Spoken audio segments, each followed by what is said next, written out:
Hi guys, it's me again.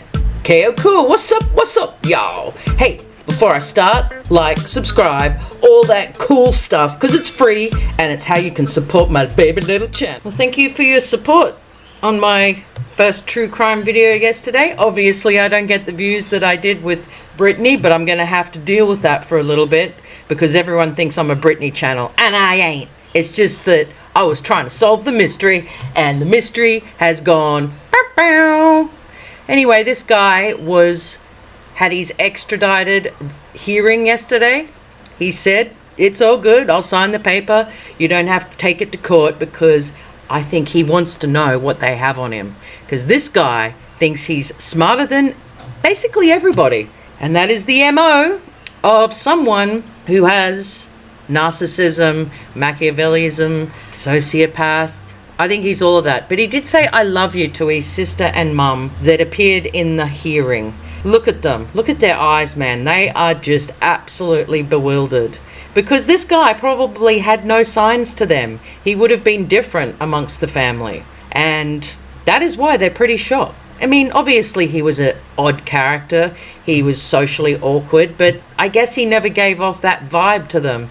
So anyway, his dad did fly over to Washington State to drive back with him to Pennsylvania. That is when the FBI started following him. And I'm not too sure if it was because of this traffic stop that he was in a white Elantra and the dad said, yeah, I'm just driving with my son who's at Washington State Uni. I don't know. We'll know sooner or later. But there is going to be a lot that comes out that is just going to shock everybody. But yeah, so anyway, dad drove back to Pennsylvania, which took about 2.5 days. And when he got back there, they watched him for a couple more days and then they got him. And it was through DNA analysis. He has never done a crime before, so his DNA is not on file, but they used familiar family DNA to locate him because they found DNA at the scene and they just went to a genealogy like Ancestry.com, one of those, and located a family member that had similar DNA to him. And I think it's around 50% match. So they go, okay, this is interesting. So I wonder who gave their DNA to a genealogy type website. That will be interesting as well, because I don't think he knows them. I don't think it's a direct family member, or he would have been across all of that, because he's someone that has planned this and tried to cover every aspect. But look, evil has landed in Idaho. Not the eagle has landed, but evil. He is pure evil if he is the killer. And it's funny that a lot of people are still constantly saying allegedly and all of that. I just think, once the FBI has been involved, once the police chief has said, I'm 100% we got him, and it's based on DNA, then it's pretty hard to get out of that. He just hasn't said, he is our main suspect because of blah, blah, blah, blah, blah. No, he said, no, he is the man because we have the DNA. And I don't know if you guys know, but the American government gave $1 million to the Idaho, state police to hire this FBI crack team. It's a 16-man team, and they're all the top of every field that you can think of to do with crime. So they've got the top DNA analysis, they got the top profiler. So these guys, they cost a lot of money, but they did a great job, and they did it faster than anyone could imagine. So there you can see him walking off the plane and heading to the Idaho prison, which will be his home until we don't know how long. But the one question that actually always bugged me about this, someone as clever as him and someone that was very thorough and the crime scene was clean. That's why they started saying this seems like a professional hit, because it was so professionally done. Why did he do it in Idaho when Idaho has the DP, that penalty, the one where you go bye-bye? I found that a very interesting point, because there's many states in America that don't have the DP, but he chose this one. And that could come down to his cockiness, thinking, they'll never get me. They'll never ever get me. He has said he is not guilty. He wants to be exonerated. It's like, well, that's interesting as well, because why is he so cocky when they have so much evidence on him? And I've watched a lot of different channels leading up in the last few days, and the professionals, as in ex-FBI, whatever profilers, they say he wants to know what evidence they have. He is desperate to know, because then he can start thinking he's planned through further, because I don't think this guy thought he was going to be caught. Well, that's big news. His first appearance in court today, being charged. Bryan Kohberger, the alleged killer of 4 Idaho uni students. This is a timeline. It's quite...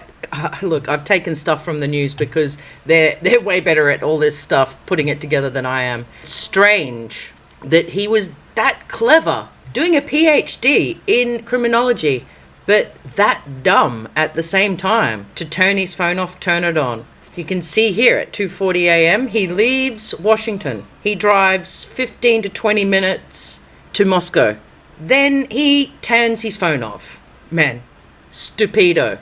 So he basically was there stalking the area for nearly 2 hours. Unbelievable. So he then drives back to Washington and turns his phone back on. But then the next morning he comes back again and then goes back to Washington. So I think he just wanted to see what was going on. But now that we know that he actually left something of his there, I think I know why he went back, and that's possibly to retrieve the knife sheath that he left at the crime scene, because that's how they got his DNA. Big. Xana's on TikTok at 4:12, and then a big thud is heard on a Ring door camera from next door. And that Ring door camera apparently was turned on by a pussycat. It's good to see that the cats are involved in helping solve this crime, because apparently a cat walking in front of this Ring door enables the light to come on and also the microphone, because they're not on all the time. So thanks, pussycats. Big up for the pussycats. So that's how they found that noise. I guess the strangest thing that's come out of this case is that this girl here, the one on the left, DM, we can't say her name, but she came face to face with him and was frozen in shock and saw him exit the glass sliding door where he apparently entered. Apparently they had picked up his cell phone pings on the towers 12 times from August. So he had been stalking them since August. So the police did actually know to look out for someone in the area that wasn't normally from the area, i.e. Bryan Kohberger, who lived a whole state away, even though the state line was pretty close, but it was a 15 to 20 minute drive away. And that's obviously why they kept calling it a targeted attack, because as we know, he is a vegan, and Xana and Maddie worked at the local vegan restaurant in town, the only one, the Mad Greek. And that is why I feel he did target those two and not Ethan and not Kaylee. Here's a photo of him driving with his dad back to Pennsylvania before he was arrested, and you can see quite a large wound under his sleeve. He doesn't look very happy, does he? So when the roommate saw him, she froze and went back to her room and didn't do anything for 8 hours. I don't understand how she heard 3 separate noises. One was the dog barking, one was a huge thud, one was a man talking, and she's come out 3 separate times, and the third time's when she saw him, and he didn't do anything to her, which to me indicates that it was targeted. He wasn't interested in hurting the girls on the bottom floor. He probably wasn't interested in hurting Ethan, but he didn't know that Ethan was there. And also Kaylee had moved out a few weeks prior, and she'd just come back for graduation and was staying in Maddie's room. So that would indicate why the girl downstairs was not attacked. Obviously, it is alarming that that girl didn't then run up the stairs when she stopped hearing noises to check out what was going on.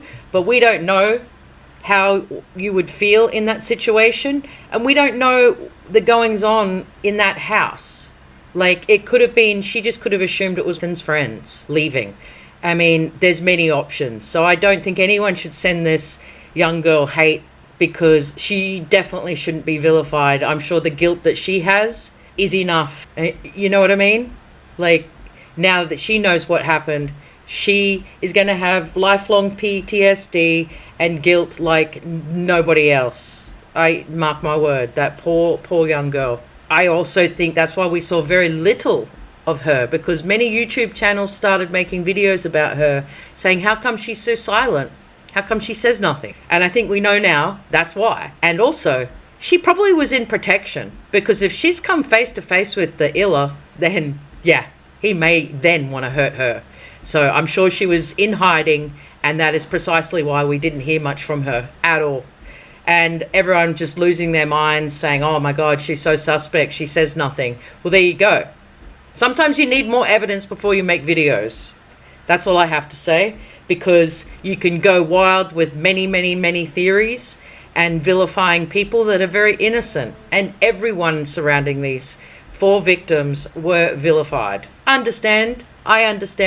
And, you know, people were blaming the police for not letting a lot of information out, but I guess they had their reasons, and their reasons were correct, because they had him in their sights weeks before he was arrested, but they just needed to make sure everything was, you know, covered. And plus, this investigation I don't think is going to stop, because I'm also going to make a video on the 2 other people that were unalived 2 years previous. One was 1 year last year, and one was the year before.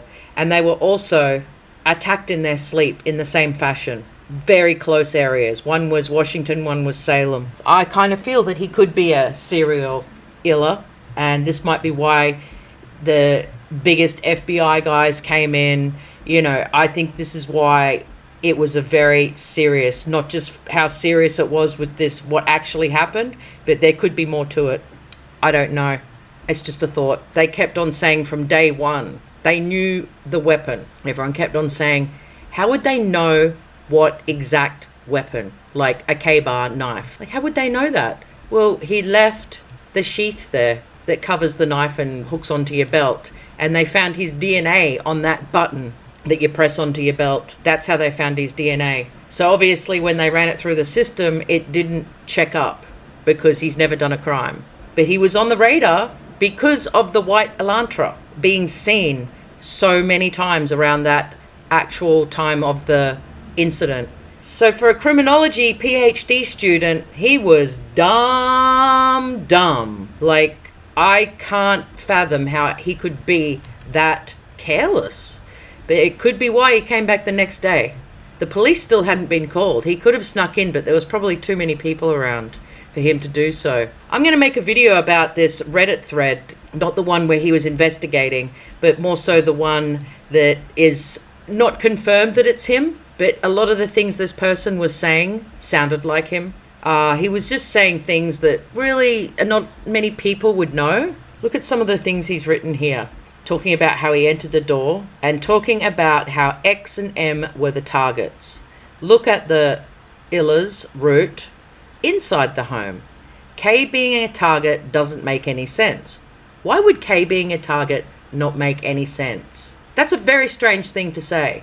And then he says, being on the run is not fun, in my opinion. Yeah, sure. But he actually got quite upset, saying that the blood runs down from Xana's room, not the stairs. Why? Why does that even bother the person? He kept on saying, look at the Illa's route in the house. Well, okay. But everyone was just speculating. This was an Idaho 4 Reddit thread that he appeared on. The thing I found the most disturbing from what we've found out today is that he made quite a few comments saying that Ethan was not in the hallway, in my opinion. Initially, the reports came out that Ethan was in the hallway, but no, he was in the bedroom. And that is very scary to think that this person kept on making this same point multiple times on this Reddit, that Ethan was not in a hallway.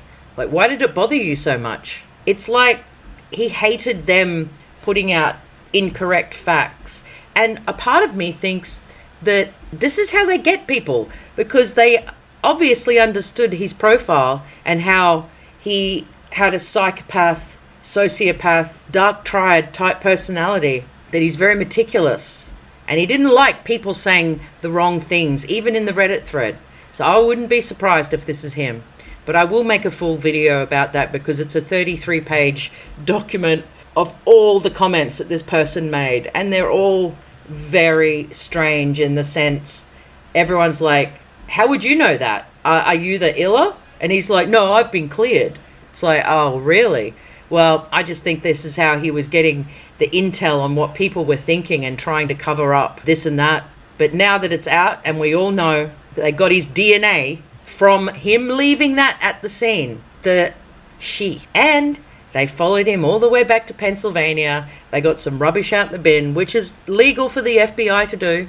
And they matched the DNA because it was his father's DNA of the rubbish in the bin. He thought he was being very, very clever and very smart because he constantly wore gloves going into shops.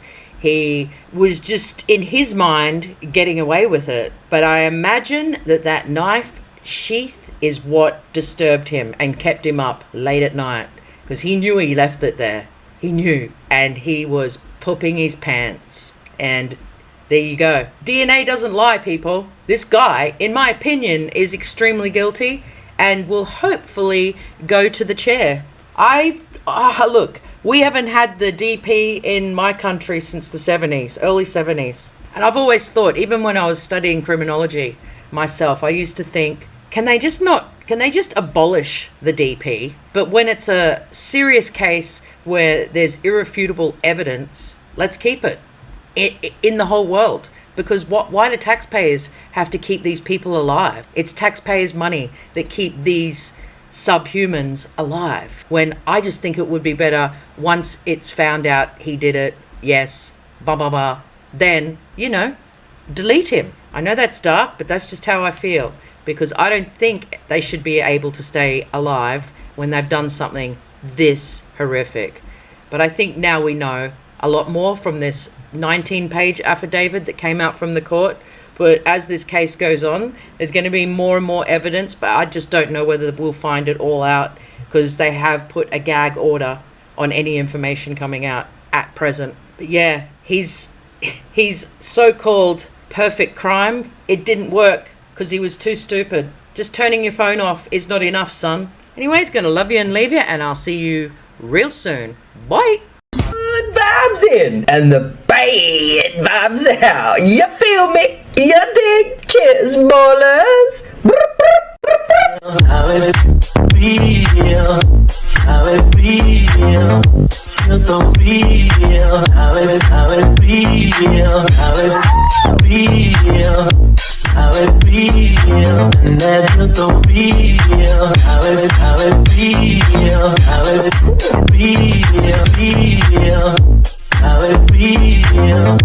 Feels so real. How it feel? How it feel? How it feel? And that feels so real. How it feel?